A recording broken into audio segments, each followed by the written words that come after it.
Level 1. Curiosity. This is Ethan. He's living a normal day. TV in the background, friends laughing in the park, a music video on his phone. Everywhere, substances appear fun and harmless. The cigarette looks sophisticated. The drink looks like celebration. The smoke looks like freedom. Ethan thinks, that's not for me.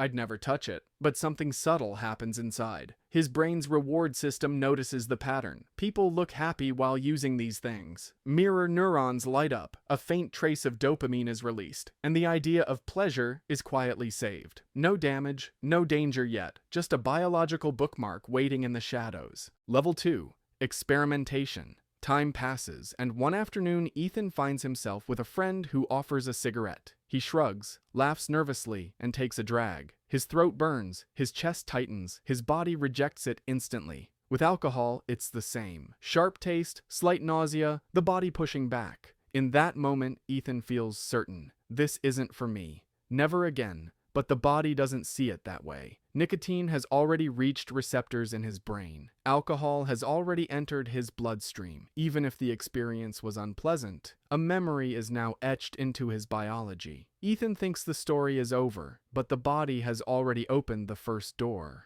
Level 3. Social use. A few months later, weekends look different. Ethan doesn't think about cigarettes or drinks during the week, but once Friday night comes, they're there. At parties, at bars, with friends. Just social, he tells himself. But over time, the circle widens. What started with a cigarette or a drink sometimes turns into smoking weed with friends, or trying a party pill that someone passes around. Ethan doesn't see it as dangerous. He tells himself it's all just part of the fun. His brain doesn't separate between cigarettes, alcohol, or drugs. To the nervous system, it's all the same. A rush of dopamine that ties pleasure to chemicals. Each weekend, his body learns that laughter, connection, and feeling good are not just about people. They're tied to the substances, too. Social use feels harmless, but the body is quietly preparing for more. Level 4. Dependence. What used to be just on weekends now blends into everyday life. A cigarette with morning coffee, a drink after work, weed in the evening to relax, or gaming late into the night with energy drinks. It still feels like a choice, but slowly the body adapts. Dopamine receptors no longer fire as strongly, so natural joys lose their shine. Food, hobbies, and small wins feel flat unless there's some chemical boost. At this stage, the line into dependence is crossed. Ethan can go a few days without it, but he always comes back. The brain has been flooded with dopamine so many times that it adjusts. The same amount of alcohol, weed, or pills no longer feels enough. Tolerance grows, and with it, the damage. The liver struggles, the lungs weaken, the heart strains. Using isn't about joy anymore.